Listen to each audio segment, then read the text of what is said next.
Welcome, everyone, to another episode of Put Your Cards on the Table, the only podcast where we talk about Commander more than anything else. I'm just kidding. That's all Magic podcasts. I'm That's back again right. with Isaac. Hello.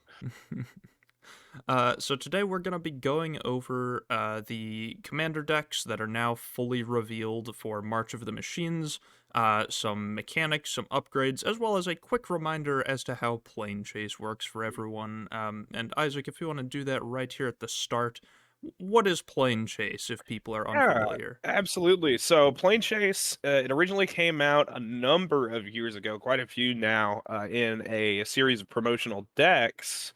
This was before Commander really exploded onto the scene. So it was 4 60-card decks. They were all themed decks. So if you folks are familiar with Maelstrom Wanderer, or Shardless Agent, cards like that. Those were all from one of those 4 decks. There's quite a few of those cards that have maintained playability and popularity to this day. Vela the Nightclad was another one of the Plane Chase cards. Again, they weren't commander decks, but they did feature legendary creatures as a big part of it. And essentially, the big part of Plane Chase as a gameplay format is that it's always been a multiplayer format, so it overlaps well with Commander. You've got 4 people playing, and then you have the planar deck.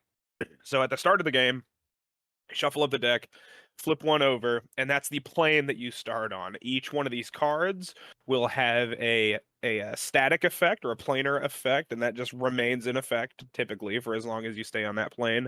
And then it has a little symbol that represents what we call chaos, and that is a special effect that can occur sometimes. As a result of a particular die roll on that plane. Essentially, once per turn, each player can roll a 6-sided die for free. If you do so, rolling a traditionally what would be a 6 would be chaos ensues, or on the special dice, they have a planar die where it's the planeswalking symbol for the 1 and the chaos symbol for the 6. So a 6 or the chaos would cause chaos to ensue, which would trigger whichever effect is on your card there. And then rolling a 1 or the planeswalker symbol would cause you to flip to the next plane. You flip over the card in the deck and you move on to the next plane. Now, some new stuff that has been introduced this time around are these things called phenomenons, which, if I remember correctly, those were not in the original Plane Chase deck and Plane Chase format. Essentially, it's sort of like a phenomenon is to a plane what an instant or a sorcery is to a permanent, right? So if you flip into a phenomenon, you do what it says, and then you flip again and land on a plane. Those are like wacky little effects that can happen between planes. Each one of these commander decks comes with, I believe, 10 planar cards. They're intended to be all put together into one larger planar deck. And for the first time, we're actually seeing some cards that interact with the plane chase part of the game as well. Notably, if, for example, you're on a plane that you don't want to be on because maybe it hurts you or it benefits one of your opponents, if you aren't able to roll to escape that plane right away, you can pay mana to continue rolling the planar die for extra chances.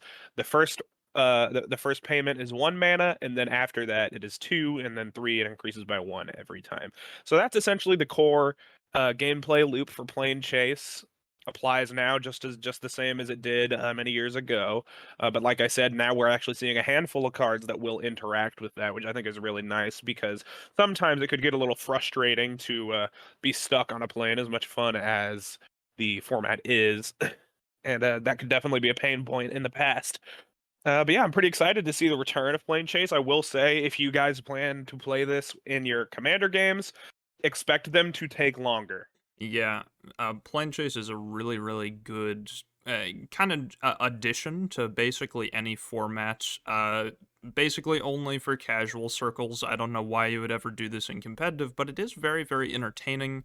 The planes have some really interesting effects, like the equivalent of really big, flashy enchantments that can lead to some really cool or really fucked up plays. So it is really 100%. entertaining, but you are certainly correct that it's going to take a lot longer. Yeah.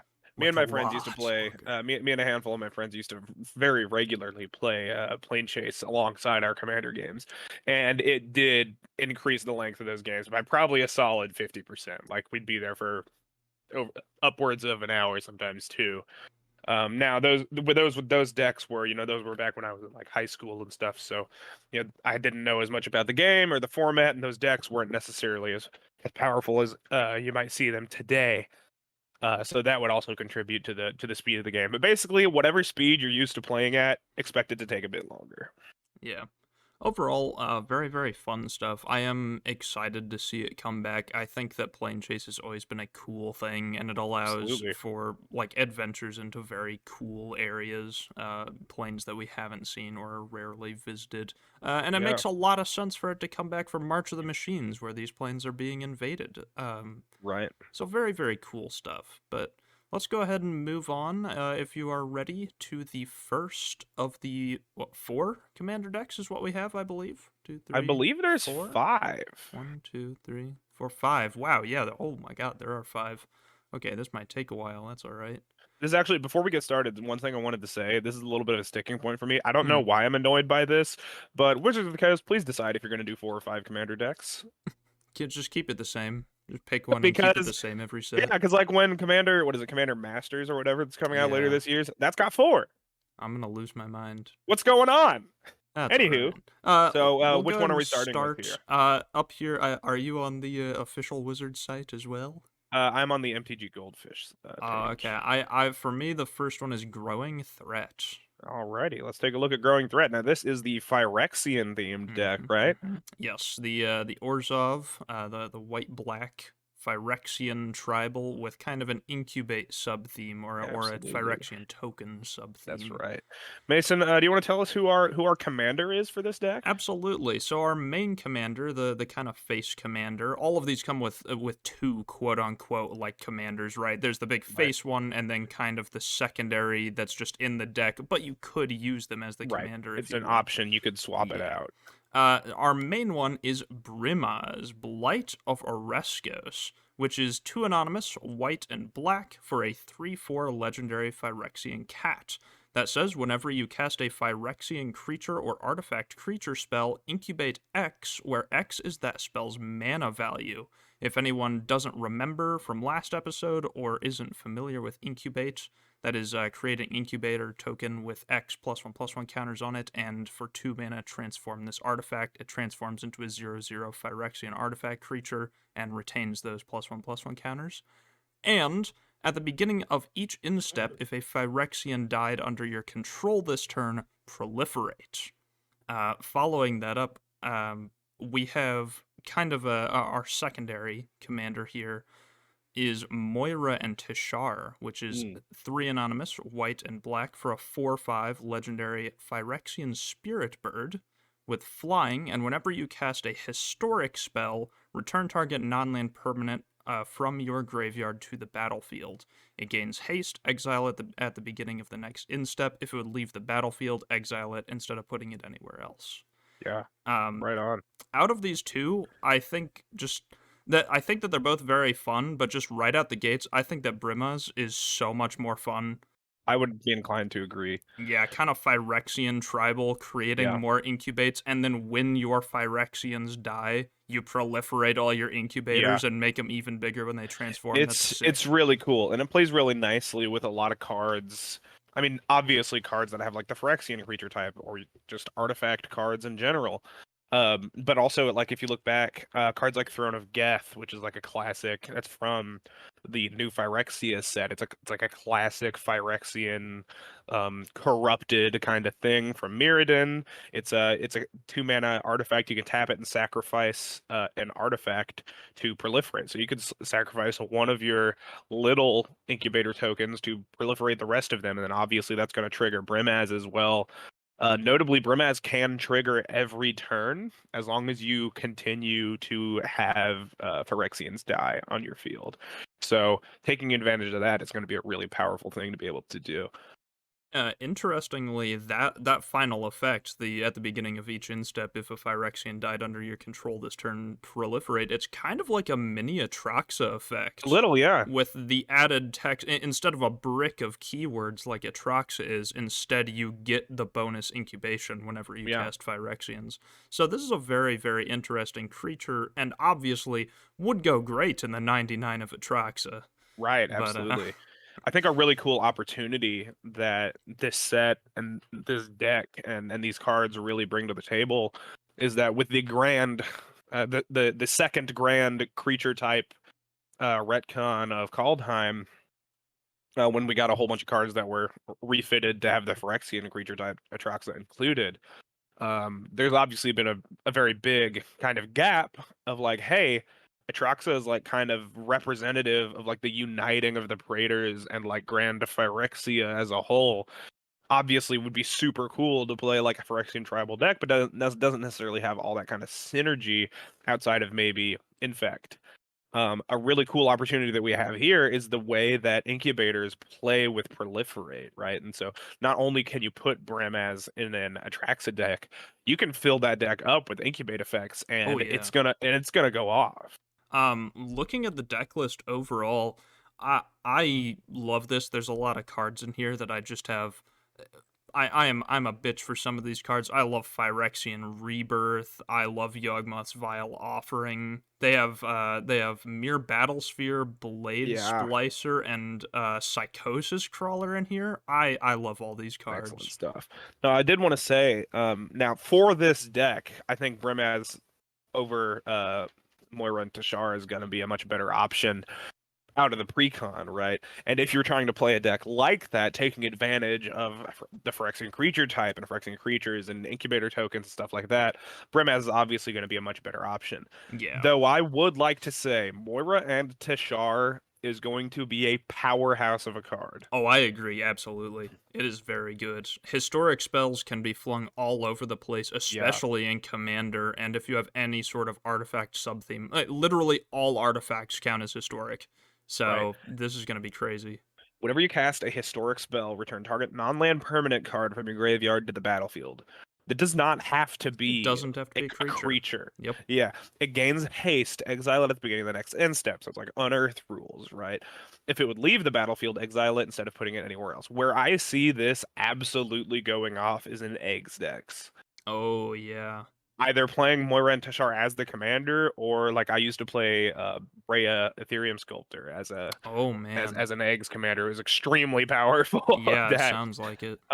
Eggs, for anybody that's not familiar with it, it's a pseudo storm archetype that's generally its intention is to play the 0/1 uh costed artifacts that say like you can like pay a little bit of mana to sacrifice it, and then it refunds you some mana and it draws you cards. So the idea is to cheapen those effects with various artifact cost reducers, then generate mana, throw them all into your graveyard, bring them all back with stuff like Scrap Mastery and Faith's Reward and stuff like that, and just keep spinning through like this until you've got all of these crazy triggers on the stack and stuff, and you just blow people up or Hmm. draw your deck or what have you.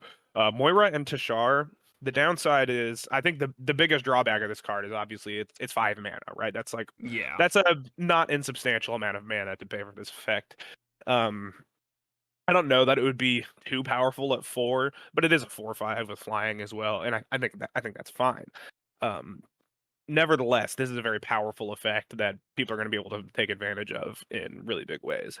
Yeah, I mean, even at such a high mana cost, obviously there's not a ton of ramp in white and black unless you pay $80 for land tax. But I think that you can get some really explosive turns if you play your cards right here. Like you you, Absolutely. you play you play Moira into Shar, and then you cast like a Soul Ring into an Arcane Signet into a Mox, you know, a Mox Amber. Yeah, and I will say that obviously there are white and black being among them, but red and blue often all the non-green colors. There's Yeah, often conversation that is had of like, oh, like you don't really have ramp in these colors. There is an exception, and that exception is when you're playing an artifact deck. which is Um, what this likes to do with right, historic. because if you're playing just like let's say I'm playing like black white flicker, right? Like Triad of Fates is Hmm. my commander or something like that. Um, there's really no I'm not looking for artifact synergy, right? And so at that point, you run a risk if you play too many mana rocks, right? Because you could get blown out. It could. bloat your deck. Yeah. When you're playing an artifact deck, you have ways to bring them back from the graveyard. You have ways to sacrifice them. You have synergies with having that type of card at play. You can just chalk your deck full of mana rocks and tap them till the cows come home, essentially. And there's a lot of payoff there. So I think 5 mana in black white, while you don't traditionally have access to ramp like green does, I think the options are there to be able to consistently cast this creature on turn like 3. Oh yeah, absolutely. Yeah, overall, I like a lot of the reprints in here. We get like Nettle Cyst and the cards that I talked about earlier. All kinds of Yeah. cards that I am just a bitch for. I love artifacts. Burnished Heart, Um, ladies and gentlemen. yes, the Never deer. letting us down. As well as some of the newer cards like Bitterthorn, Nissa's Animus, which is Yeah. just sort of the Animus stapled to living weapon, which is really cool. Actually, So I some actually good wanted to cool pick your stuff. brain on this card in Yeah, yeah, particular, absolutely. if we can. So, so the obvious comparison here is, in fact, Sword of the Animist. It Hmm. is, in fact, narratively the same sword. It's It just is. correct, completed by the Phyrexians. So the main difference here is that Sword of the Animist is 2 mana. This is 3, right? Now this is living weapon. You don't have to equip it. Yeah. You can equip it to another creature for 3 mana. You don't have to equip it to get it operating right away.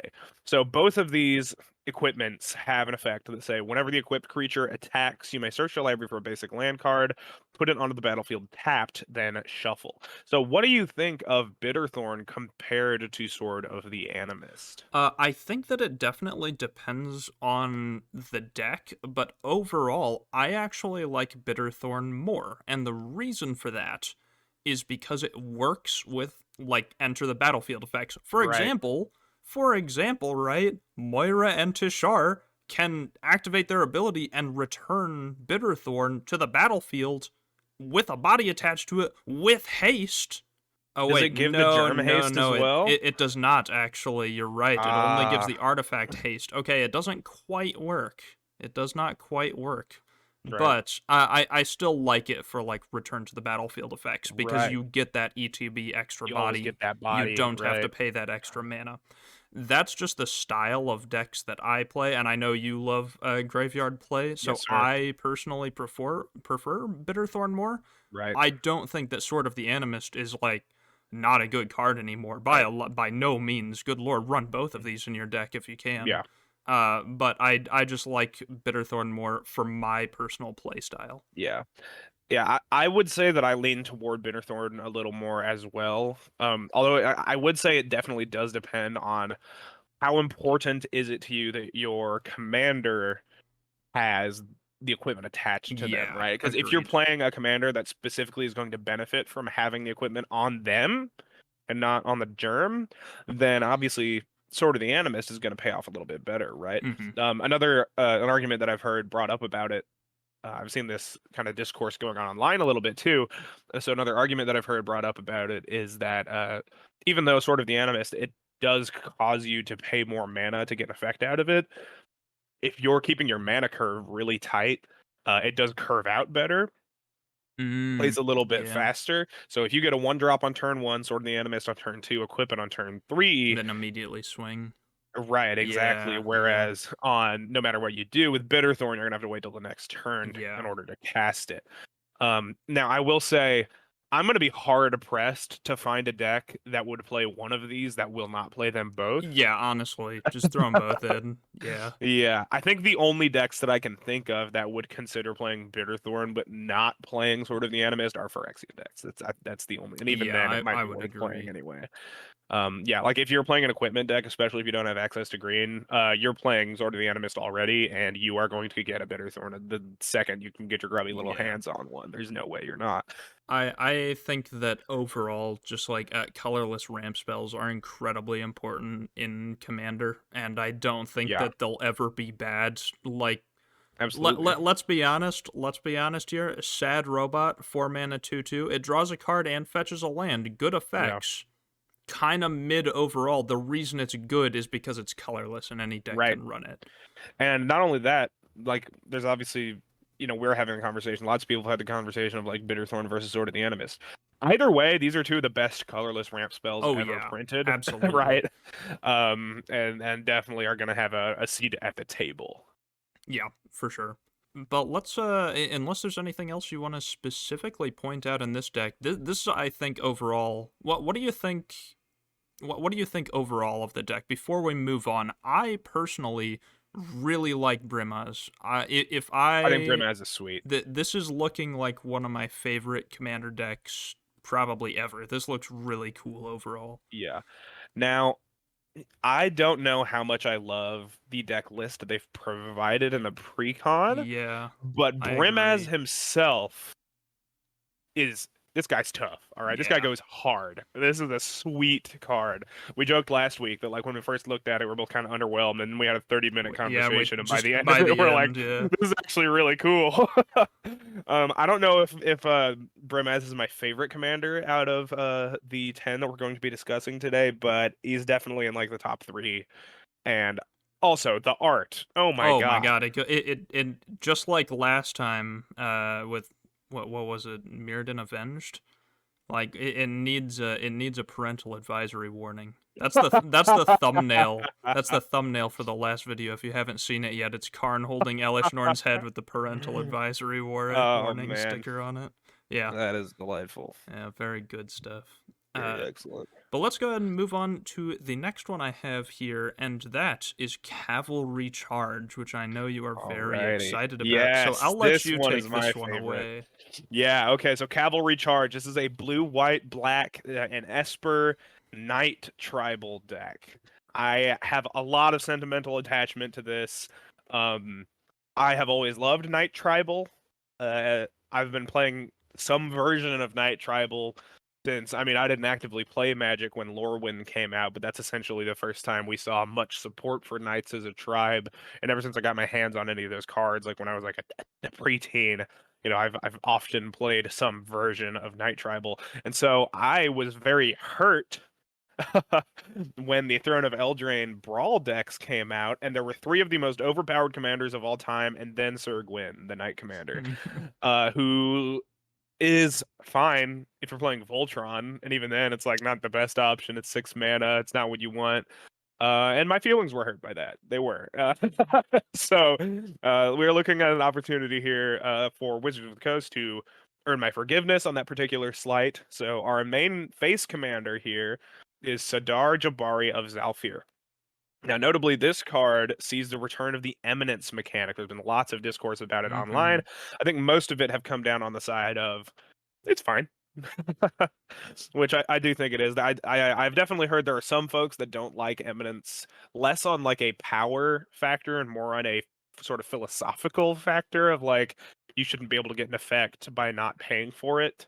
Hmm. Um, so essentially, Sadar Jabari of Zalfir, 4 mana, 4/3, 1 white, blue, black, with Eminence. Whenever you attack with 1 or more knights, if Zadar Jabari of Zalfir is in the command zone or on the battlefield, draw a card and then discard a card. So this means no matter how many players you're attacking, no matter how many knights are attacking, you're gonna loot once. You're gonna draw 1 card and discard 1 card. There's no way to change that. Though it will happen if you have Sadar Jabari in play, or if Sadar Jabari is in the command zone. That's where that eminence factor comes into play. We've got flying and first strike. Whenever Sadar Jabari deals combat damage to a player, you return target knight creature card from your graveyard to the battlefield. Notably, here's where this is important, you guys. One of the most exciting knight support, like knight tribal support cards ever printed from, I believe it was Ice the Age. Ice Age I set was already a know who you're talking oh about. yeah, Hakon Stromgald Scourge. And This guess card is who's in the deck list? yes, He's yes. This is the back, first. baby. Yeah, this is the first time we've seen a reprinting outside of like the list. I think had one in a Yes. long, long time. And you know what? I've gotta tip my hat to these guys because I can feel the wink on this card. Like they put this in the deck. Not only did they do that, they designed this commander to be able to function with this card. Because the biggest problem with Hakon, you can't really play him as a commander because you can't cast him from your command zone. And then there are very few commanders that have a cross section of being able to discard cards and caring about knights that are going to want to play this card. So, for anybody that's not familiar with Hakon, it's a 3 mana 3/3 in black legendary zombie knight. You may cast Hakon Stromgald Scourge from your graveyard, but not from anywhere else. As long as Hakon is on the battlefield, you may cast night spells from your graveyard. Whenever he dies, you lose 2 life. Whatever, who cares? This is obviously a very powerful effect. Literally cannot play it as your commander. I mean, you could, but you would have to like command beacon it into your hand and then loot it into your graveyard Yeah. every single time that you wanted to cast it, which is just not sustainable. For Um, it to get Path to Exile the same turn, like truly, truly, yeah. You spend 9 mana just getting it, not even casting it, just getting it into your graveyard, and yeah. So Hakon mono black, not an option as a commander, obviously. In spirit, to me, Hakon is the commander of this deck. I will say it's also very cool that the whole narrative aspect of like Zalfir returning from being like unstuck in time when Teferi sneezed on it many years ago is very cool. So I really like seeing all that stuff. Sidar Jabari, this is actually his second card. He had one way back in the day. Really, really old stuff when we used to see those characters more often in Dominaria. Sidar Jabari, I'm very excited about.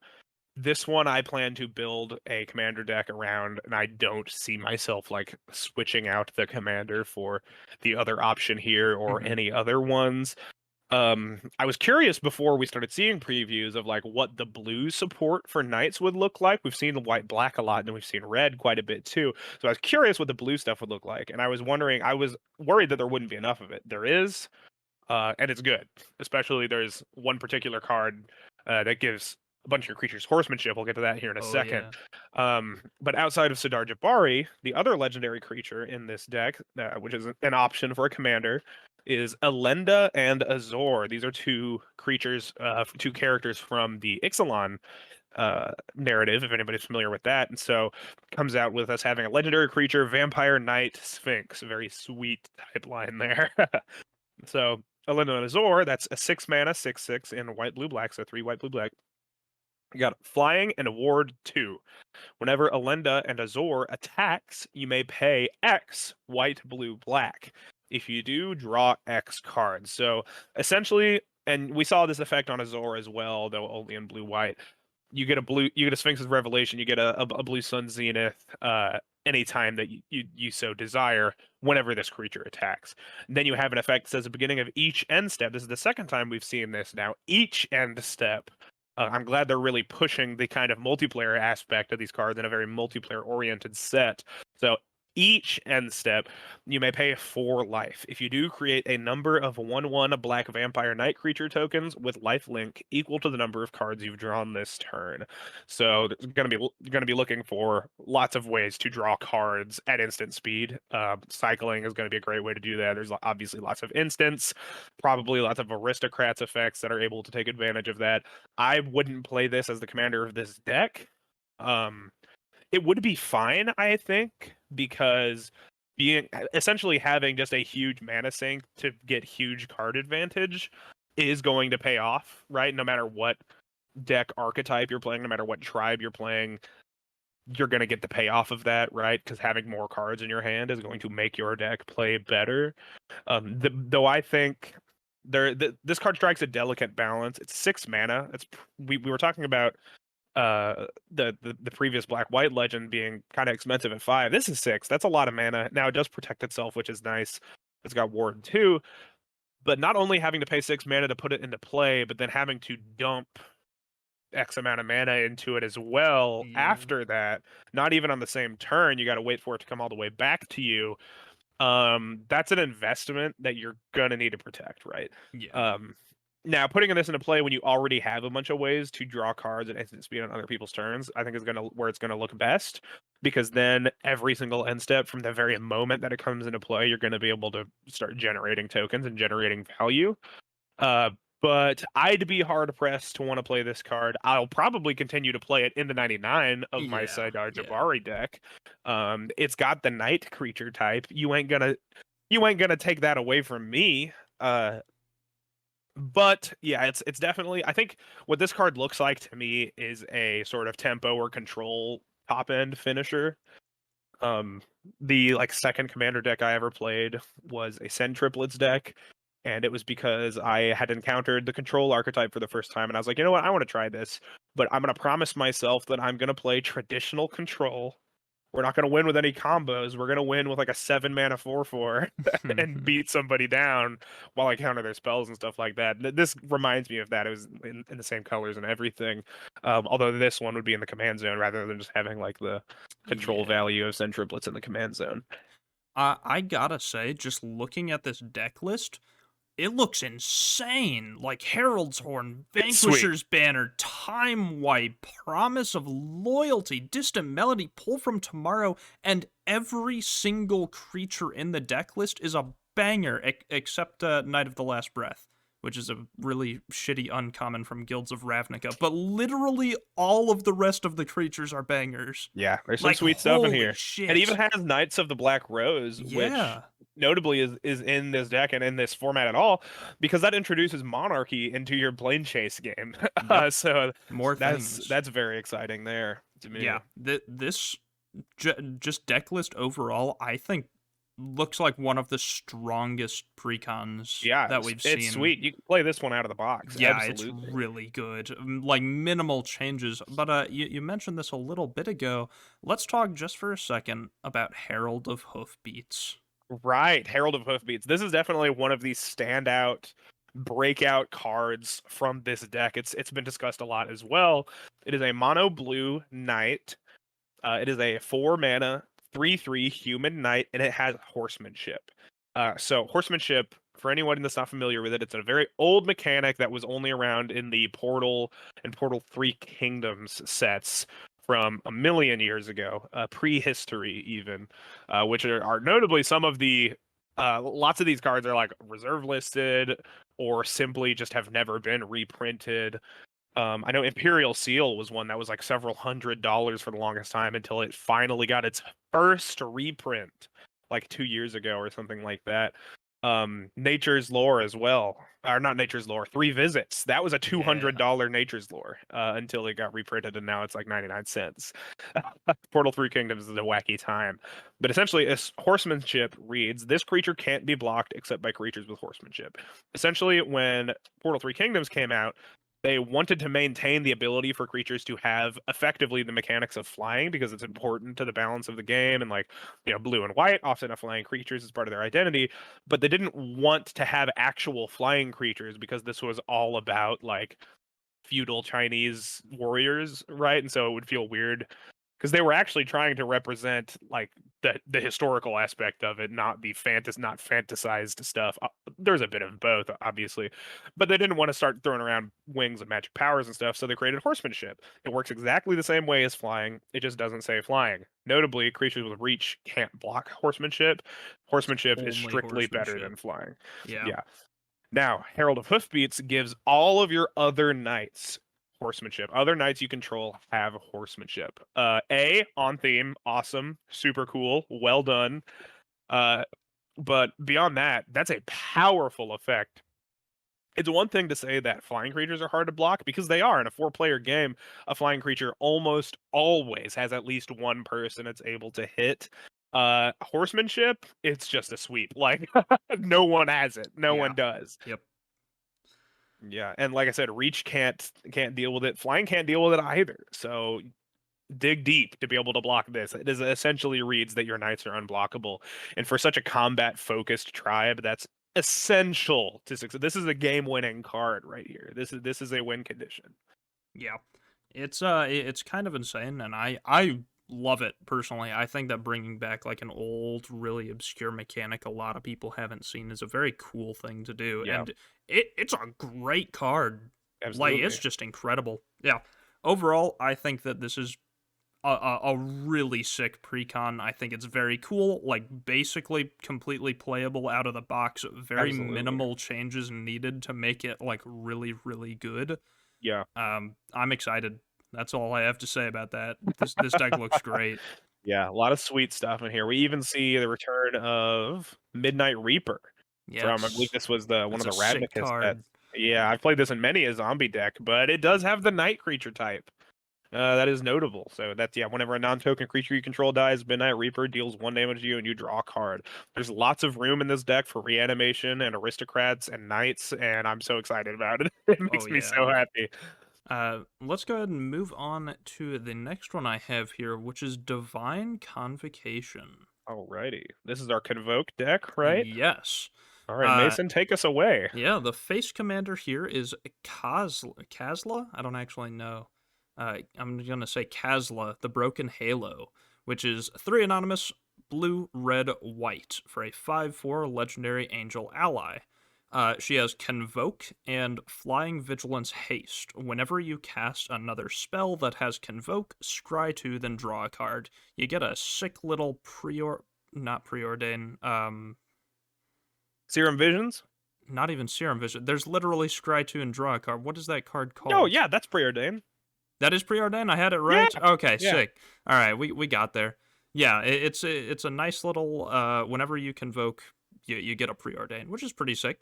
The secondary commanders are secondary commander is a team up of Saint Draft and Rem Carolus. Sweet. Yeah, very cool team up. I love Geist of Saint Draft. Very cool stuff.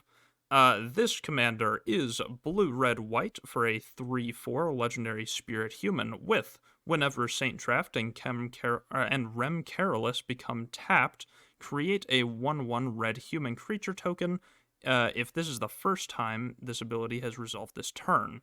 If it's the second time, create a 1/1 blue spirit creature token with flying. If it's the third time, create a 4/4 white angel token with flying. Whenever you cast a spell that has Convoke, untap Saint Draft and Rem Carolus. So I'm going to get this out of the way right now. These two commanders are awesome. I They love are. Convoke as a Absolutely. mechanic. It is so sick. This deck list looks like ass. The deck is so bad. It is so boring. It is full of like shitty commons and cards that should never ever see play unless Right. you're in really specific decks like Goblin Instigator. Unless you're playing fucking Krenko, why is there a Goblin Instigator in this deck? It's 2 bodies for Convoke, but like come on, really?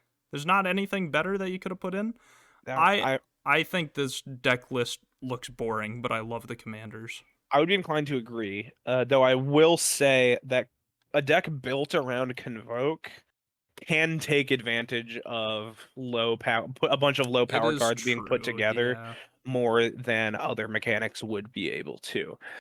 In fact, I would go so far as to say that if they gave this deck out of the box the same quality of cards that we see in like the Knight deck, for example, it would probably run the other ones over because of the I amount of agree, actually. value that it's able to generate simply by having. If you just played a bunch of bears in this deck, just a bunch of like no ability 2 mana 2/2s, you'd It would still be able still to work. generate a They're fair mana amount of dorks, value, right? yeah.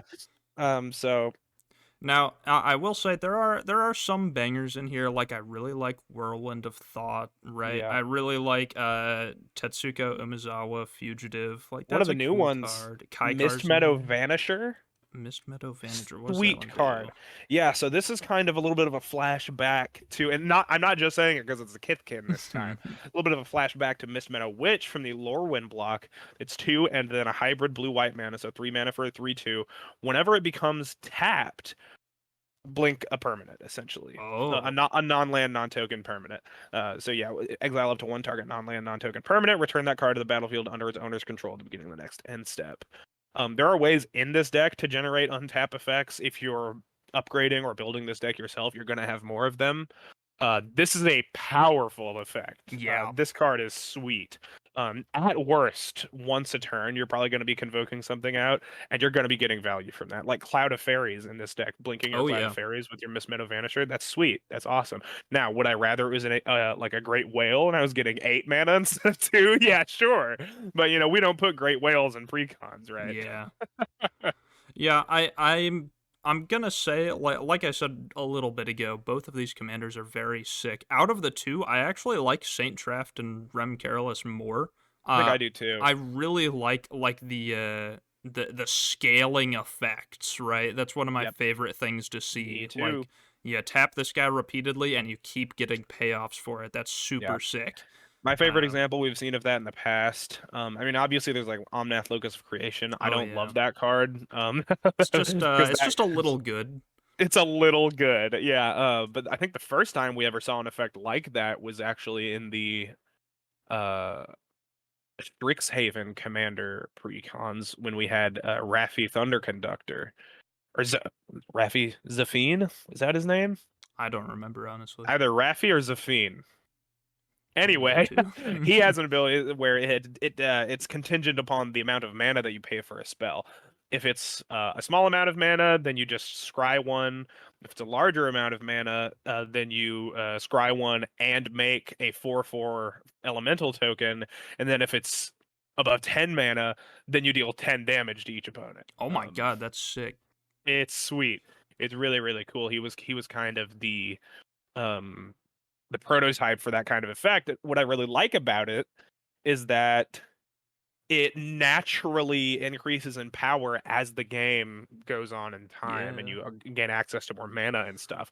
Is it likely that the turn that you cast Saint Traft or Rem Careless, you're going to get a 4/4 Angel? No, I would not say that it's likely, but I would say that it's likely that you get a 1/1 red human. Yeah, And that absolutely. and you hold on to those tokens too, and they only power up your convoke effects by giving you more bodies. So it kind of builds upon itself exponentially in a way that's really, really cool. And not only that, but something that I love when I play a token deck, I look for one of two things. I want a bunch of one token, or I want every card that makes a token to make a different token. Those are my two favorite ways to play token decks, and I love that this card makes 3 different tokens on its text. Yeah. I do think overall this deck would need a lot of changes. I would pull the commanders and then just a couple of the other cards. But like you get some cool stuff. Like you get Care Yeah, Keep. That's pretty sick. I like Care Airkeep Keep. is sweet. Yeah, So I don't know. I don't have too much to say about this one. Really like the commanders, really like a couple of the new cards and a few reprints, but right. overall probably the one I'm least interested in. I do think I'll build a Saint Traft and Rem Careless deck. I Yeah, really do it looks believe sweet. that, but I am not gonna buy this whole ass precon for Right. that. I'm gonna And buy them as a single. I will say this deck does actually technically have an option for a third commander out of the box. Kaikar Wins Fury. True, This one true. is not new from this set. We first saw Kaikar in, I believe, M21, I believe, if I remember Was correctly. it 21 or did he come all the way It was back in 20 or 20. Dominaria? It was 20 or 21 because it was the same cycle of legends Oh, with it's with 20. like 3 mana Omnath or yeah, 3 color Omnath and that stuff. Yeah.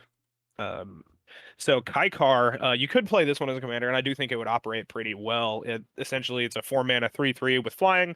Whenever you cast a non-creature spell, create a 1/1 white spirit with flying, and you can sacrifice a spirit to add a red. Yeah. If you're cool, if you use a pimp, then you play Kaikar as Spirit Tribal. I'm just saying. Oh yeah, Um, absolutely.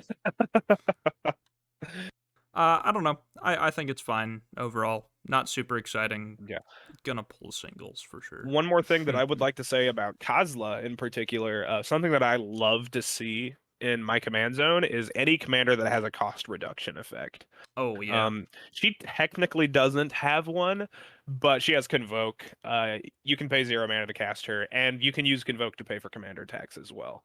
Some of my favorite commanders of all time that have had effects like this are like Carador Ghost Chieftain and cost 1 less for each creature in your graveyard.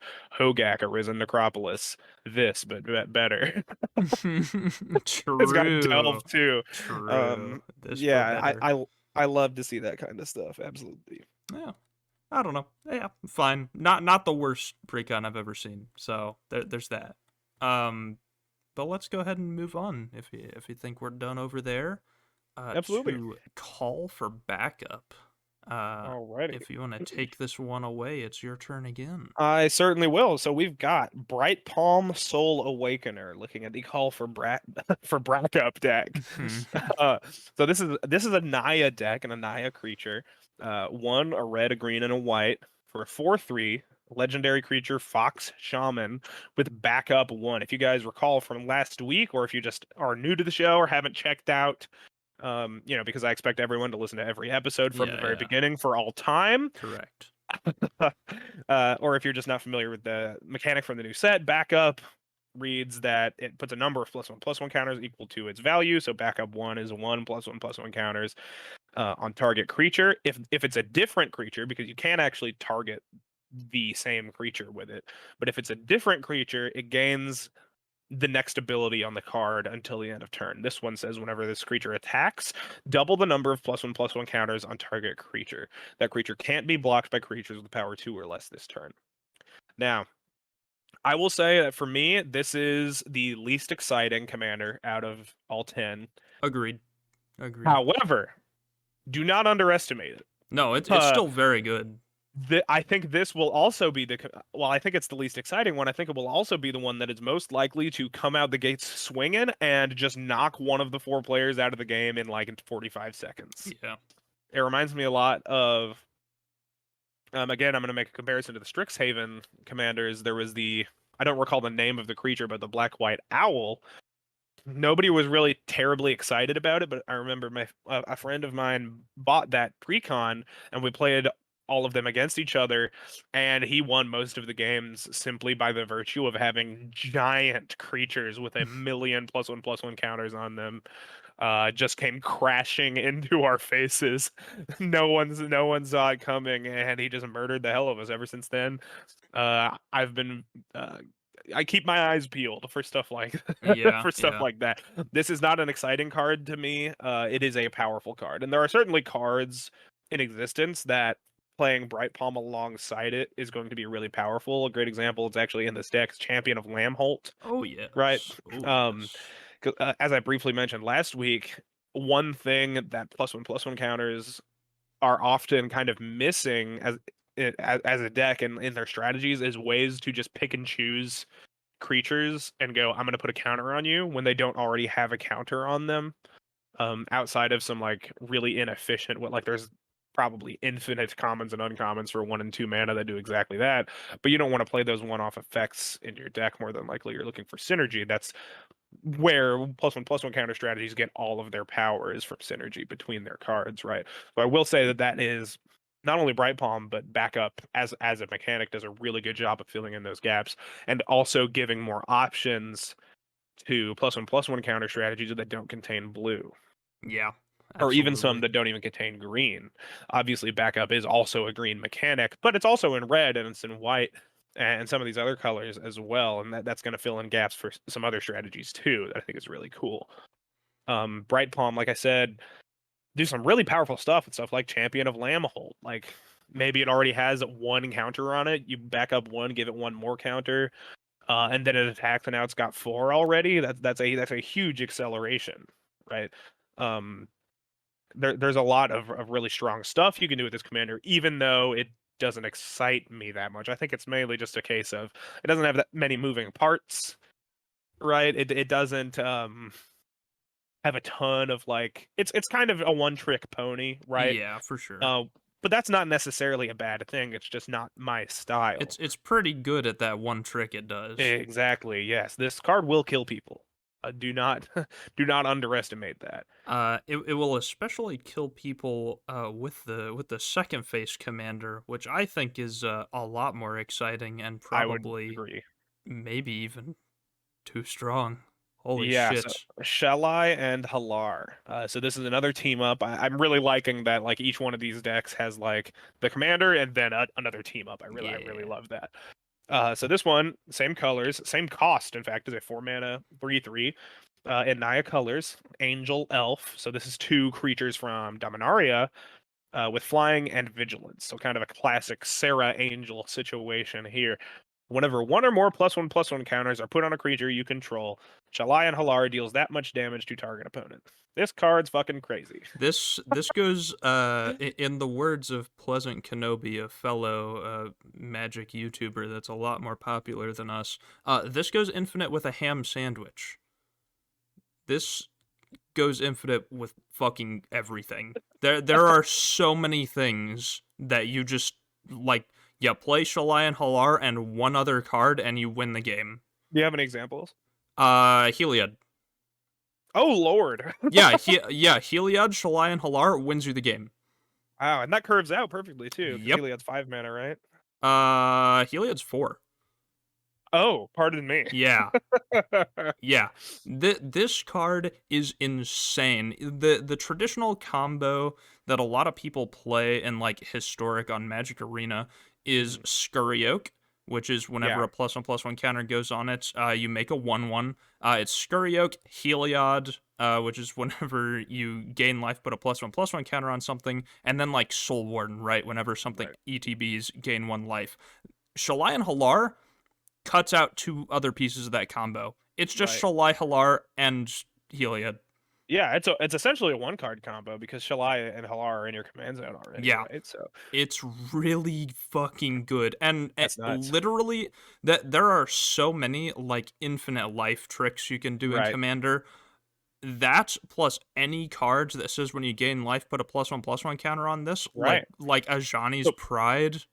it's a win It wins you conditioner. the game. Yeah, Yeah. it's Wow, crazy. that's crazy. Yeah, this card is absolutely absurd. I think it will. I think that this is a crazy good commander. I think Yeah, people are gonna do agreed. crazy shit with this. I think I actually really want to play Shalai and Halar. I'll definitely put Bright Palm in that deck, but I don't really intend to play any of the combos, or at least I'm gonna try not to. We'll see if I stumble upon any. Um, as tends to happen when you're 30 years deep in Magic the Gathering, sometimes combos just hatch. But anywho, if you guys have ever played a +1/+1 counter deck before, you know that like this effect is a lot of damage. Oh yeah. By turn 4, you can very easily have 5 creatures in play and put 8 +1/+1 counters on, across them. Right, that's 8 damage right to somebody's dome. That's respectable. What I really love about this is just being able to grind out all of that damage. Just for essentially, it rewards me for dirtling, right? Because my least favorite thing to do with my giant creatures from +1/+1 counter decks is attack with them. I just want to have them Just have and, big and creatures and beat yeah, down. Yeah. right, and just cherish them forever. I don't want to have to tap them for any reason. And so this really I love because it rewards me for just hanging back and dirtling. All I have to do is grow my board. I don't need to use it. Yeah. I will say overall, I like the deck list. I think it's very good overall, but I will say a Agreed. little fucking boring. Like it is the +1/+1 Right. counter deck list. Like holy shit, a commander deck built around +1/+1 Right. counters that has Armorcraft Judge in the Yep. 99? No fucking Yeah. way. And I like will say, that's yeah, not a bad thing, but I'm just yeah. like I wish there It were a does little kind of read more. like an AI could have built this deck list, Yeah. right? So what things do +1/+1 counters Right. MTG? Yeah. It's an interesting conversation to have because I think +1/+1 counters as a strategy and as an archetype has a lot more homogenization in it than a lot of archetypes Oh do. yeah. Because it's just got such a huge pool of cards to choose from, right? And especially when you look at like the core functions of these decks in green, you see stuff like your Gyre Sages, your Incubation Yeah. Druids, your Armorcraft Judges, Brawn. You're gonna see Wood these elves. in you're gonna see these in Fertilid. Oh my lord, Yeah. this Yeah. card is amazing. You're gonna see these in so many +1/+1 counter decks, and like you said, it's not necessarily a bad thing. There's a reason that it wants to be played, that those cards want to be played in those decks, right? Because they're good. It's because they Mhm. because they work. And I think this kind of has something in common with the Convoke deck that we just discussed, in that it is a little boring. Because I think it's just another mechanic that is all about piling as many pieces of it together as you can. Yeah. Then, regardless of what they do, their sum is greater than their parts, right? Yeah, for sure. And so I think that's always kind of the case with decks like that. And so I think seeing that here is not a surprise to me at all. This one, I fucks with this deck. I think it's very strong in general. Yeah, I will definitely say that. And there are some really cool set pieces. Like it's not all just, the +1/+1 counter package. And I do like the deck, I agree. yeah, But you get some cool pieces like Strionic Resonator. We got Slurk all ingesting. We got true. Brawn as previously Hamza, Guardian mentioned. of Arishin. I love this Yes, card. yes. Yeah, So yeah, it's some cool stuff. Definitely not upset by it at all. yeah. I think Bright Palm is boring but strong, like we said, and Shalai and Halar is fucking insane, and I'm gonna build a commander deck around it. Yeah, yeah. But very good deck overall, I think. Now, I Mason, Mhm. what time is it next? It is time for tinkering. Uh, the final commander deck we have here is Tinker Time, and my fucking god, we briefly talked on about this on camera or off camera after last episode, and it makes me a little sad. So let's go over the commanders real quick. Gimbal, Gremlin Prodigy, which is a Sweet. sick fucking card. This card's sweet. Yeah, two anonymous, green, blue, red for a 4/4 legendary Gremlin Artificer that says artifact creatures you control have trample. At the beginning of your end step, create a 0/0 red gremlin artifact creature token. Put X +1/+1 counters on it, where X is the number of differently named artifact tokens you control. Insane card. Super fucking cool. I love him. Artwork is great. He's my little Yeah. guy. No one is going to play this card. Yeah. And I will tell you exactly why, Yeah. and it's because of the second commander, which Yeah. is Rash. Yeah, what? Gimbal does have the unfortunate sort of little brother syndrome. Yes. Just being unfortunately overshadowed by the other commander in this deck. Go ahead. Yeah, that's Rashmi and Ragavan. In traditional style, there is not a card named Ragavan that is not completely broken. This is one anonymous green, blue, red for a 2/4 legendary elf monkey, so 1 mana cheaper than Gimbal already, just right off the bat. And whenever you cast your first spell during each of your turns, exile the top card of target opponent's library and create a treasure token. Then you may cast the exiled card without paying its mana cost if it's a spell with mana value less than the number of artifacts you control. If you don't cast it this way, you may cast it this turn. And this effect, I am so sorry, Gimbal, is just better.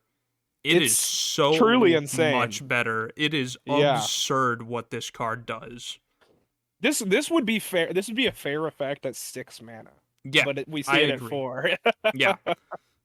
It's the Ragavan effect. Insane. Yeah, it's truly a text box where every time you kind of round a corner while reading the text box, it's like, oh well, this could be a drawback. Then the designers just go, no, Yeah. no, we got you. Don't worry. Yep. It's like, oh, okay. So okay, it only triggers once during each of your turns. All right, that's a reasonable drawback. Exile the top card of someone's library. Okay, that's really weak on its own. Then you create a treasure token. All right, that's already pretty sick. Like for just casting a spell, you get mana. That's really good. Right. Also, you can play that card you exiled for free if you have enough artifacts. Okay, that's insane, but maybe I don't have enough artifacts. Ah, bro, don't worry. You can just cast it anyway using your regular mana. Like it is so absurd. Don't even trip. Yeah, says Rashmi. Do not fucking worry about it, bro. This card is absurd. Yeah. It is fucking insane. Yeah, I'm probably gonna play it. Yeah, me too. Oftentimes, when I see cards at this kind of unhinged level of power, I will be kind of turned off from them. This one I still want to play. One of the big reasons for that is simply the colors. Yes. I really enjoy this combination of colors, and it's one of the more starved. I mean, really, no one is starved anymore. This is remember the year of Commander? Yes. And then the next year had like 3 times as many Commander products in it as the year of Commander. Yeah, we live in the age of Commander now, but anyway, traditionally Teamer has been more starved of options for commanders than a lot of the other colors. And even though no one's really starved anymore, it does still have less options. And one of the big things is that even though it has more options now, a lot of them are just Hulk smash. Yep. And so I really love to see, like I said, I love decks with moving parts. And so I love to see that. Yeah, it's a very, very obviously powerful effect, a very cool effect. I wish Gimbal wasn't overshadowed because I love him. He's my little guy. Right. But yeah, Rashmi and Ragavan are gonna make fantastic commanders, and this deck list fucking rules. It is sick. We got like Tireless Tracker in here, Feldon Gilded of the Goose. Third Pace. Yeah, Gilded Goose. We got Hellkite Igniter, which I'm actually surprised to see that they put Academy Manufactor in the Precon. That is a powerful card with effects like this. You get all kinds of stuff too. Some stuff not very often seen either, like the card Rise and Shine from Modern Yeah. Horizons 2, which is not a very popular card. Is this the I one that mass animates your artifacts? Yes, it's very sick. Yeah. Especially with artifact generators like Ragvan and Rashmi. But yeah, we got our good old thought casts, all kinds of artifacts, like all the signets in these colors. We got Right. replication ring, very sick fucking deck list. Yeah. Spell swindle. I love spell swindle. Curse of Opulence is in this precon. Yes. Yeah. It's just very Yeah. good overall. It also Yeah. comes with a Sahili, Sublime Artificer, so that's just a Yeah. nice little, nice little I will bonus. say there is kind of an interesting conversation to be had when it comes to like, I mean, obviously, it's pretty clear to see that Rashmi and Ragavan are more powerful than Oh Gimbal, yeah. cost less mana, is typically going to be more useful. But when you start looking into why, I think it's a bit of an interesting conversation because in a vacuum, Gimbal's not a weak card by any No, no, means. not at all. He's very good. I think one of the big reasons why, I mean, at first I was going to say why we perceive Rashmi and Ragavan as better. Rashmi and Ragavan Why are better. Rashmi and Ragvan are better, yeah. They really are, because of just the traditions and the way that people play Commander. Like I said, I don't like to attack with my giant creatures. I like to sit back and grow my board and dirtle, which is really common for a lot of people. A lot of people have this mindset, which Yeah. hell, this could be an episode all on its own. How But a you lot of should people, play Commander. right? But tons of people, you see, have a mindset of like, we're all gonna put walls around our battlefields, and then nobody's gonna interact with anybody else, and we're all just gonna try and outpace the other people, and Mhm, then mhm. green wins because it outpaces people faster. That's just Yep. what it does, So when you take, like, it's like taking a bus full of people and being like, hey, we're gonna do a boxing tournament, right? And then everybody's like, oh, okay, cool, so how are we gonna like divide us up? It's like, oh, we're not, so my team is the big guy. Right, like, you're probably gonna win, right? That's what green does in that kind of environment, which is why we see green sprint ahead of other colors in a lot of ways in Commander, because of the way that people play, right? Because they have that mindset of, even when people do play interaction, it's less so than like, percentage wise, we see a lot less interaction than we would in other formats. Um, if Commander were played in a more traditional way, I don't think Gimbal would be better. I think Gimbal would be kind of an apples and oranges situation where, like, these are your two options. Rashmi is your value commander. Gimbal kills people because Yeah. Gimbal is a win condition. Oh Rashmi yeah, is for not. sure. No, yeah, Rashmi and Ragvan are just value generation for Right. other finishers. And to be fair, some of your finishers might come from other people's decks while you're Right. playing Rashmi and Ragvan, but you can't guarantee that, of course. So yeah, Gimbal is definitely like a finisher. Yeah. Very, very cool stuff. Fantastic deck list overall. Insane commanders. Fun. Very fun. Cool effects. Oh, Cool team there's a ups. particular card in here that I wanted to Yes. bring up. Oh, it doesn't. One moment, it's not appearing here. Doesn't wanna show you. Yeah, one second. Where is it? Dance with Calamity. Dance with This card is Calamity. really cool. Uh, it's sort of like playing blackjack, but with Magic the Gathering cards. So it's an 8 mana red sorcery. You shuffle your library as many times, so that way, like, no matter what you do, you can be looking at the top of your deck for the entire game. Doesn't matter. You're gambling. That's what red says you're gonna do. Red's Mhm. not gonna let you set up for this, right? So you shuffle your library as many times as you choose. You may exile the top card of your library. If the total mana value of the cards exiled this way is 13 or less, you may cast any number of spells from among those cards without paying their mana cost. If you go over 13, they're just exiled, baby. Oh You my are god. literally playing blackjack. The number's just 13 instead of 21. Holy shit, Innistrad card with 13 on it? No way. I didn't even think about that. Nice. Yeah, it's an Innistrad flavored card. Yeah. They do love that. That's fucking sick. That is a fun card. This card's awesome. Yeah. It could definitely Wow. be busted. I think it'd be hilarious to put this in a deck where it's the only card Like that has Cheerios. yeah, mana cost, the only card with a mana value higher than 0. You Yeah. just play your Yeah. entire deck. Good lord. Yeah, that's very funny. I like I that a mean, lot. I could actually even see this. the ma- who knows? Maybe I'm about to become the most hilarious legacy player in the world. You play one copy of Dance with Calamity in your deck, and you play whatever other finisher for less than 13 mana, and you just cast Dance with Calamity, and then exile your entire deck and play your win condition. It's called Dance with Calamity, a whole bunch of ornithopters, zero drop cards, and impact trimmers. Like Yeah, there you go. one copy of impact trimmers, and then Yeah, you win off of that. That would be hilarious. that would be really funny. That would be really funny. I do like that a The lot, real question actually. is, how do How do you you get Dance cast with Dance with Calamity? Calamity? Yeah. You would need something else. But that's fun. That's a very fun card. I like that a Yeah, lot. Very yeah, cool this card's design really cool. space. Yeah, I think overall, like looking at these commander lists as a package deal, I think these are very sick overall. yeah, Um, I like a lot of the commanders. The decks with commanders that I don't like at least have something interesting in the deck. The right. decks that I don't like have interesting commanders. Like, there's Yep. no lose lose here. I will be Yeah, buying a lot of singles though. this is a well done set. This is a really well done package. Yeah. I also really love to see, obviously they can't do this every time, or it would tire things out pretty quickly. But I always love to see when we get more options for these wedge color combinations. Obviously, Oh yeah. Brim as kind of the odd one out here. But yeah, I think because I mean, since the beginning of time, these are the colors that have less options, so it always really excites me when we get more.